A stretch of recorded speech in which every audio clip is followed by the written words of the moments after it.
Halo Bapak Ibu, ketemu lagi dengan Awan di sini. Ya, hari ini kita lanjutkan lagi bahas mengenai PPS ya. Teman-teman, seperti biasa, gue perlu disclaimer dulu ya, supaya nggak salah lagi nih ya. Bahwa semua yang saya sampaikan di video ini hanyalah pendapat pribadi saya saja guys ya. Ini semua bukanlah kajian akademis. Ini semua tidak dapat dibuktikan kebenarannya guys. Dan walaupun gue seorang konsultan pajak resmi, tetapi video ini dan seluruh isi channel Pajak Smart ini bukanlah video saran profesional konsultan pajak. Bukan guys, ya. Ini tuh hanya ngobrol-ngobrol warung kopi aja sesama kita aja, sesama teman gitu ya guys. Teman-teman semua, Anda semua tidak boleh dan tidak bisa menjadikan video ini sebagai pedoman bagi Anda untuk melaksanakan kewajiban perpajakan Anda. Oke, kalau teman-teman ada pertanyaan mengenai PPS, Anda boleh tanya ke saya di www.ta2022.com ya, boleh ke www.ta2022.com atau Anda boleh langsung menghubungi konsultan pajak Anda atau AR Anda karena memang tugas AR Anda untuk mengedukasi Anda dengan baik dan benar dan melalui Kring PPS ya. Sekarang sudah ada Kring PPS 1500008 ya. Teman-teman boleh langsung hubungi Kring PPS 1500008 ya. Cepat-cepatan pagi-pagi teleponnya guys. Kalau agak siang udah susah dihubungin ya karena banyak orang bertanya. Oke, itu guys. Sekarang gue akan masuk mengenai banyak orang bertanya mengenai bagaimana menuliskan jenis dokumen dan nomor dokumen di PPS. Jadi ada satu orang teman yang request tolong dong bikin kontennya. Ya udah saya bikin kontennya. Bagaimana cara mengisi jenis dokumen dan nomor dokumen di PPS ya.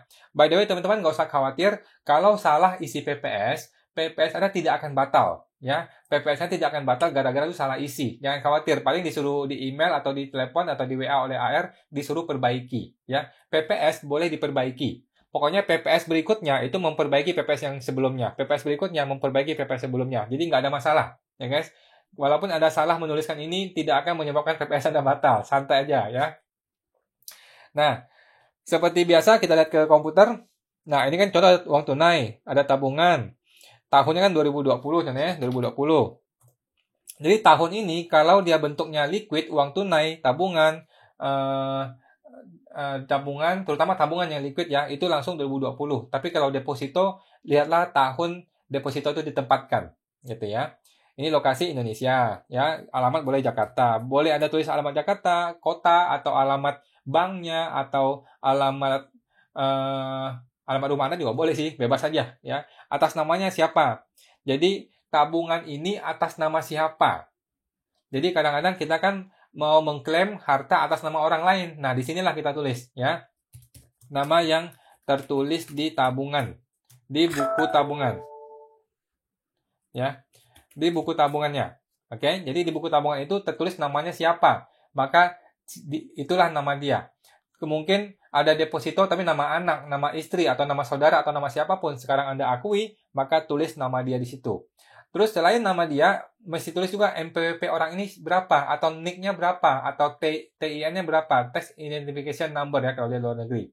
Jadi nomor NIK-nya berapa? Mungkin anak Anda, istri Anda, atau siapapun taruh di situ. Supaya apa? Supaya orang pajak bisa mengetahui, oh barang ini milik Anda tetapi masih atas nama orang lain gitu. Boleh dituliskan nama dia dan nomor NIK-nya di situ. Ini nggak masalah teman-teman. Banyak orang khawatir, kalau gue isi NIK-nya nanti dia kena nggak ya? Justru ini menyelamatkan orang itu guys.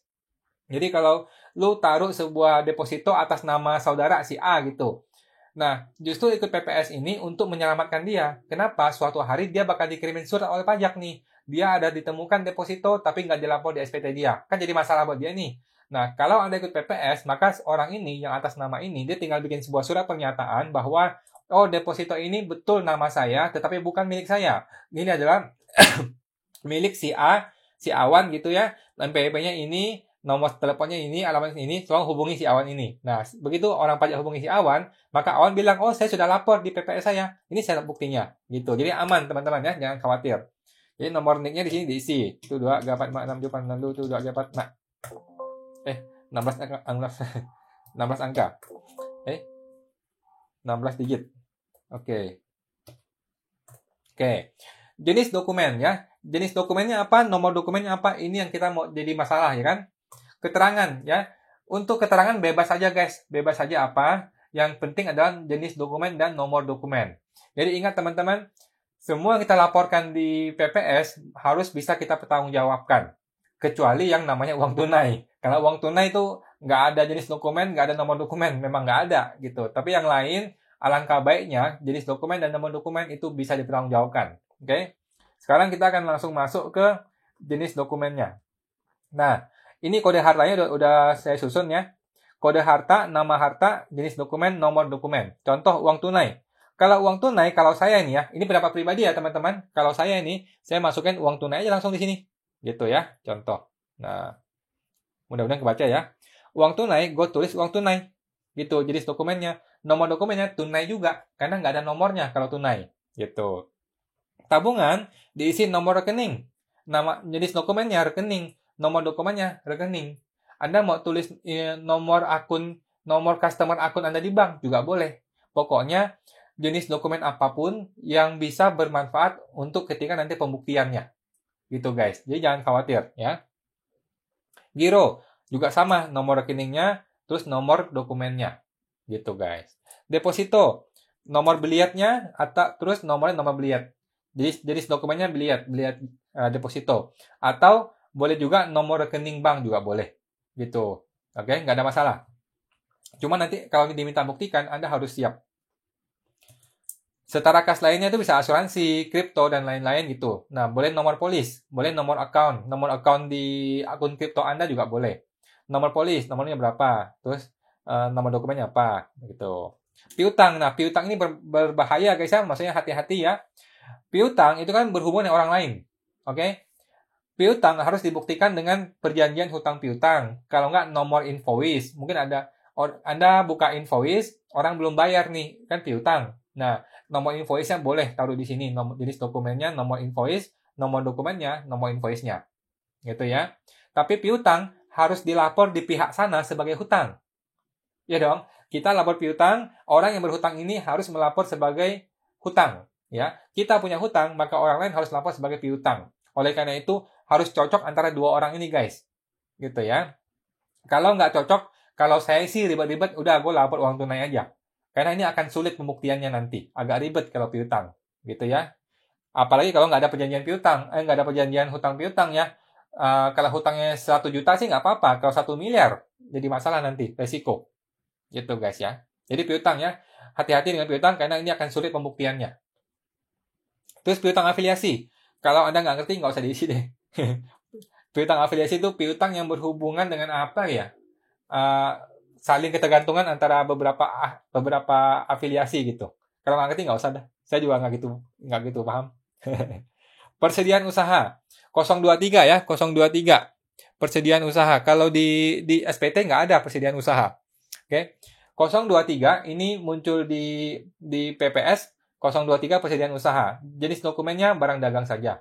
Nomor dokumen juga barang dagang saja. Gitu. Nggak ada masalah sih guys. Nggak apa-apa ya. Jadi nggak usah ada nomor kalau persediaan usaha. Nggak ada nomornya. Piutang lainnya. Nah ini juga nggak jelas apa barangnya. Nggak perlu. Nah saham yang dibeli untuk dijual kembali biasanya sih bursa efek. Saham-saham di bursa efek. Anda boleh tulis nomor investor account. Investor account Anda di saham. Atau nomor akun Anda di broker juga boleh. Tuliskan nomornya di sini. Nggak ada masalah gitu guys.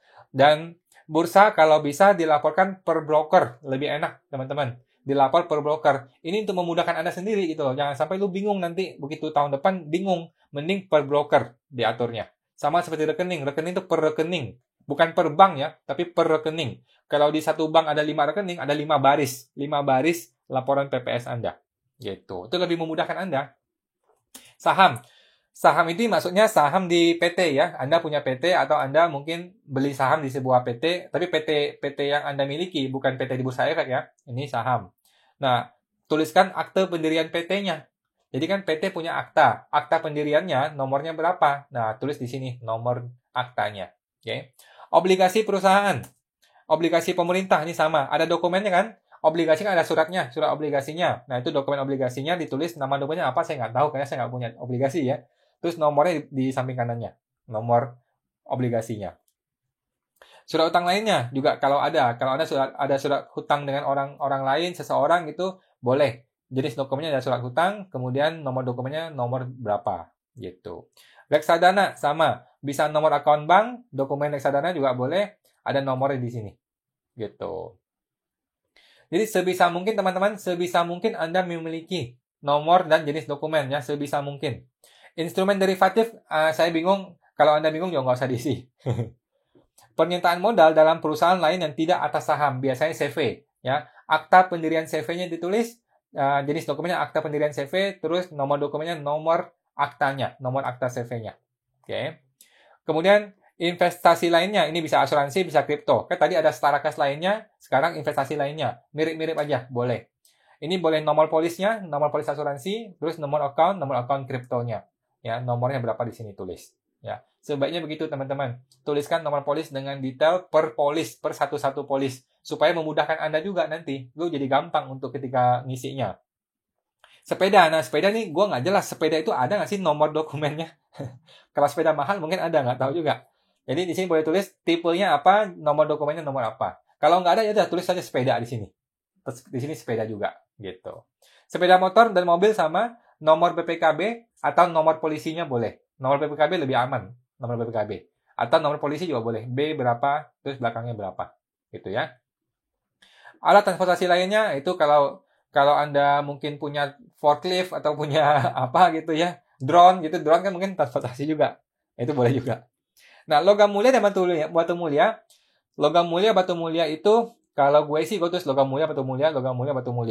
Karena nggak ada nomornya. Kecuali Anda punya nomor apa ya? Mungkin Anda punya LM, ada sebuah nomor registrasi gitu, itu boleh dimasukkan. Gitu guys. Oke, logam mulia, batu mulia, hati-hati, sudah banyak yang kena, ini akan dikejar pajak atas kenaikan harga emasnya ketika Anda menjual nanti. Gitu. Kemudian barang seni dan antik. Ini sesuai kondisi ya. Jadi barang seni Anda mungkin lu punya barang seni apa gitu ya, sebuah mouse gitu, tapi ini barang antik, barang seni gitu. Ada nomornya nggak? Kalau ada nomornya boleh dimasukkan. Kalau nggak ada nomornya ya tulis aja namanya mouse lagi gitu. Nggak ada masalah teman-teman, di sini nggak terlalu masalah. Tapi sebaiknya sebisa mungkin ada nomor dokumen, ada jenis dokumen. Kapal pesiar juga sama, ya. Dokumen bukti apapun yang bisa Anda berikan lebih aman, ada lebih baik. Nomor dokumennya ada lebih baik. Kayak jet ski, peralatan olahraga khusus, kapal pesiar, itu ada nomor registrasinya, nomor semacam STNK-nya atau BPKB-nya itu boleh. Ya. Peralatan elektronik, furniture. Nah, furniture ini tulis saja nama barangnya. Kadang-kadang ada furniture yang terlalu mahal, terus ada nomornya, ya boleh silakan. Gitu. Kalau enggak ya nggak usah. Tulis nama barang di sini. Harta bergerak lainnya juga kalau nggak jelas nggak usah. Tanah dan bangunan ini boleh nomor sertifikat, boleh nomor NOP. NOP itu ada di kartu PBB sebelah atas, sebelah kiri kalau nggak salah ya. Di kartu PBB ada nomor NOP, masukkan itu. Kalau nggak, pakai nomor sertifikatnya. Itu lebih aman lagi. Terus tanah atau bangunan juga sama. Ini tanah atau lahan. Yang sifatnya properti, nomor sertifikat atau nomor NOP. Gimana kalau belum ada sertifikat? Boleh nomor AJB. Gimana kalau belum ada AJB? Boleh nomor PPJB, ya, pengikatan jual beli. Kalau belum ada PPJ, nomor dari camat juga boleh. Nomor surat girik juga boleh. Apapun juga boleh. Yang penting ada dokumennya, ada nomornya. Itu lebih aman, guys. Lebih baik begitu. Kalau nggak ada kan tanah orang, lu injakin kan gitu.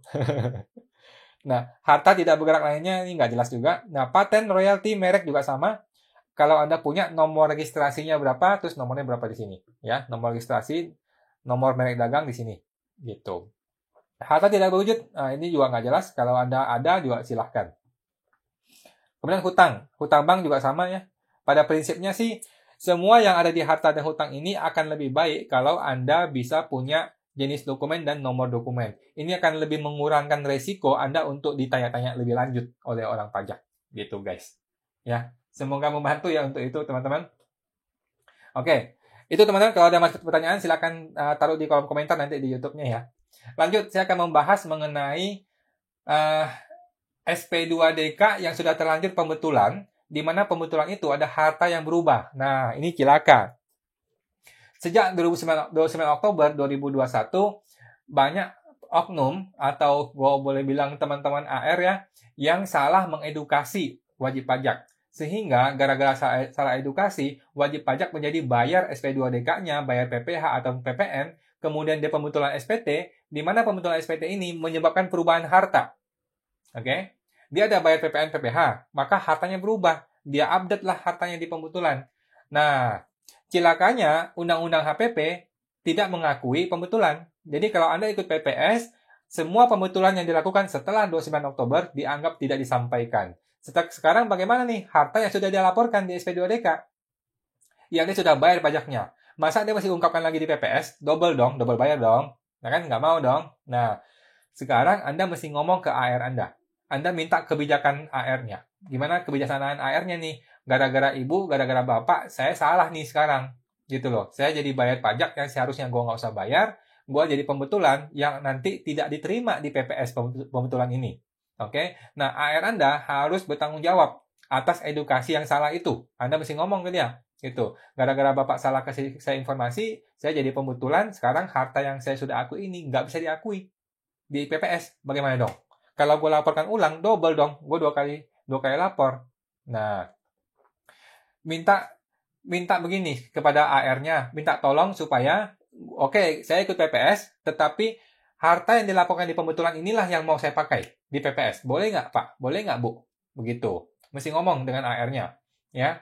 Kalau bisa, ada bukti tertulis chatting-nya. Ada bukti tertulis chatting, AR-nya bilang, oke, Bapak, Ibu, silakan gunakan pedomannya adalah harta yang sudah pembetulan SPT Anda. Maka clear. Oke, beres. Gitu. Jangan cuma ngomong doang ya. Kalau AR cuma ngomong doang, nanti dia ganti pindah kantor lain, nanti Anda nggak punya bukti. Nah, suatu hari Anda dipermasalahkan, ya udah, SPT pembetulan tidak diakui, dianggap tidak disampaikan oleh PPS. Gitu. Jadi hati-hati. Kalau teman-teman sudah terlanjur pembetulan SPT, di mana hartanya berubah, maka Anda harus minta tanggung jawab sama AR-nya, karena dia telah mengedukasi yang salah. Gitu. Okay. Mudah-mudahan AR-nya baik, mudah-mudahan AR-nya mau kooperatif, sehingga oke lah kita ikut PPS, tetapi harta yang diakui adalah harta yang pembetulan Anda. Gitu, mesti clear ini, mesti ngomong dengan AR. Jangan sampai suatu hari, 2 tahun kemudian kena masalah, AR-nya angkat tangan. Dia bilang, oh gue nggak tahu, wah cilaka lu, nggak boleh gitu. Oke? Nah, gimana kalau AR-nya bilang, oh nggak bisa pak, itu salah lu sendiri. Gitu. Nah, kalau AR udah ngomong gitu, lu salah sendiri, lu pembetulan, ya harusnya nggak usah pembetulan dan sebagainya. Harusnya kalaupun pembetulan nggak usah nambah harta dan sebagainya. Apapun alasan AR-nya, kalau dia angkat tangan, maka lu bilang gini, oke, kalau gitu saya ikut PPS, pembetulan tidak diakui, berarti kan pembayaran pajak gue juga tidak diakui dong. Ya kan? Nah, kalau gitu boleh nggak pajak yang sudah gue bayarkan, gue PBK ke tempat lain? Boleh PBK ke orang lain atau PBK pindah buku maksudnya, di PBK ke masa pajak yang lain atau ke jenis pajak yang lain. Dia harus bolehin. Kalau dia nggak bolehin, Anda tanya, peraturan mana yang tidak memperbolehkan PBK ini? Sedangkan pembetulan gue tidak diakui sama sekali oleh PPS. Gitu. Harus diperjuangkan PBK-nya, guys. Banyak orang yang sudah bayar ratusan juta, bahkan miliarannya, hanya untuk SP2DK, yang mana ini sia-sia sama sekali, tidak bermanfaat sama sekali untuk PPS. Gitu. Jadi Anda harus minta PBK. Anda pindah bukukan mungkin ke masa pajak yang lain atau jenis pajak yang lain. Gitu, guys. Tapi tidak untuk PPS ya. PPS tidak menerima pemindahan bukuan. Gitu, guys. Kalau tidak boleh pemindahan bukuan, ya udah tolong pembetulan saya diakui. Gitu loh. Harta dari pembetulan saya diakui untuk basis PPS. Gitu. Minta tolong sama AR-nya. Minta tanggung jawab dia karena dia telah memberikan edukasi yang salah kepada wajib pajak. Gitu ya. Lanjut. Kembali lagi, kita mau menegaskan bahwa harta PPS masuk ke SPT 2022, guys. Harta PPS, apapun yang terjadi hari ini atas harta itu masuk ke SPT 2022, bukan SPT 2021, bukan. Ya, ini adalah perintah undang-undang, bukan gue yang mau, bukan kita yang mau. Ini perintah undang-undang. Perintah dari PMK 196 mengatakan, semua harta PPS itu dilaporkan di SPT 2022, dilaporkan sebagai harta perolehan 2022. Oke, gitu guys. Paham ya? 2022 ya? Betul ya? Jadi PPS masuk ke SPT 2022 sebagai harta perolehan 2022. Itu guys. Ya. Nah, jadi SPT 2022 itu Anda jangan mikir dulu PPS-nya apa ya? Dulu SPT-nya apa ya? Nggak usah mikir begitu. Yang Anda mesti pikirkan adalah buatlah SPT 2022 berdasarkan kondisi yang sebenarnya pada 31 Desember 2022, guys. Jadi nggak usah pusingin dulu PPS-nya apa, dulu SPT-nya bagaimana, nggak usah pusing. Karena kan sejak PPS Anda sudah jujur lapornya. Ya, Anda mesti jujur dong, udah mulai jadi orang jujur kan sekarang kan. Nah, mulai sekarang kita jadi orang jujur dan patuh, maka di SPT 2022 kita laporkan pada kondisi yang sebenarnya 31 Desember 2022. Jadi udah nggak lihat PPS lagi. Gitu loh. Udah nggak ada PPS. Mungkin, oh dulu PPS lapor sebuah rekening gitu. Rekening itu kemudian dibeliin mobil di tahun 2021. Terus 2022 mobil dijual, diganti motor dan sebagainya. Udah nggak usah pusing itu. Jadi cerita-cerita ini udah nggak usah dipikirkan lagi. Lihatlah kondisi 31 Desember 2022. Itulah yang dilaporkan di SPT 2022 nanti. Gitu teman-teman. Nah, untuk harta-harta yang berasal dari PPS, ketika dilaporkan di SPT 2022, dicatat sebagai harta perolehan 2022. Ya, walaupun ketika kita PPS kan kita lapornya 2016 lah, ada 17 lah, ada 18 lah. Semua ini dibawa ke 2022 lah sebagai harta perolehan 2022. Begitu, teman-teman. Ini perintah undang-undang ya, bukan gue yang ngomong gitu. Oke. Terus masih lagi saya ingatkan lagi buat teman-teman ya yang sudah pernah terima SP2DK dan lu mau ikut PPS, maka langsung laporkan PPS sekarang juga. Hari ini juga laporkan PPS. Kalau Anda belum siap laporan harta-harta PPS-nya, uangnya mungkin belum siap, Anda laporkan secara formalitas dahulu guys. Mungkin lapor 1 juta uang tunai atau 100.000 uang tunai. Saya sudah lapor di tanggal 1 Januari gitu ya. Bayar pajaknya 14%. Nggak apa-apa gitu. Banyak orang masih khawatir. Gua kalau lapor 1 juta nanti AR tersinggung nggak ya? Nanti AR tanya ini tanya itu nggak ya? Enggak teman-teman, nggak apa-apa. Ya AR juga paham kok. Anda mungkin buru-buru mau kunci dulu supaya nggak diperiksa. AR juga bisa paham gitu kan. Sampai bulan Juni Anda punya waktu 6 bulan untuk memperbaiki. Sehingga lu dari sekarang tuh nggak terburu-buru gitu guys. Laporkan dulu formalitas supaya SP2DK matiin dulu. Pemeriksaannya tidak akan terjadi. Maka Anda punya waktu 6 bulan untuk pelan-pelan dirapiin. Pelan-pelan sampai bulan Mei nggak apa-apa. Bulan Juni juga nggak apa-apa guys. Santai gitu. Nggak usah buru-buru. Santai aja. Ya. Di dalam waktu 6 bulan ini, Anda boleh melaporkan PPS berkali-kali. Anda boleh pembetulan PPS-nya. Anda boleh tambah, boleh kurang, boleh dihilangkan juga PPS-nya juga boleh. Gitu. Jadi harta sudah Anda laporkan, bisa ditambahkan, bisa diubah, bisa dikurangkan. Nggak ada masalah. Gitu guys. Cuman kalau Anda mau matiin SP2DK, lapor dulu hari ini juga. Ya, lu jangan pikir bahwa Januari tidak akan ada pemeriksaan. Salah. Sudah banyak orang nggak ada angin, nggak ada hujan, tiba-tiba datang surat pemeriksaan di Januari ini. Gitu guys. Ini mengerikan sekali ya. Tapi yang rata-rata sih yang sudah ada SP2DK. Gitu. Jadi teman-teman yang merasa berisiko, bisnis Anda berisiko atau harta Anda berisiko, sebaiknya laporkan PPS dulu. Formalitas nggak ada ruginya guys. Nggak ada ruginya. Lu lapor dulu. Terus ada 6 bulan kemudian untuk betul-betul memperbaiki. Gitu. Ya, buat Anda yang sudah lapor 100.000 gitu, nggak usah takut dibatalkan, nggak akan dibatalkan gara-gara itu. Sangat sulit sekali pembatalan PPS gitu, hampir nggak mungkin terjadi pembatalan PPS ya. Gitu. Jadi jangan khawatir. Kalau Anda ada SP2DK, sebaiknya segera sekarang juga laporkan PPS supaya matiin dulu SP2DK-nya. Gitu guys. Ya. Itu ya teman-teman. Semoga membantu ya teman-teman. Kita akan terus lanjutkan lagi mengenai PPS ini. Masih banyak gray area, masih banyak yang membingungkan kita semua. Semoga dalam beberapa minggu ke depan bisa lebih jelas lagi ya. Kita dapat informasi terus dari DJP dan dari teman-teman yang lain juga. Oke, sampai jumpa guys.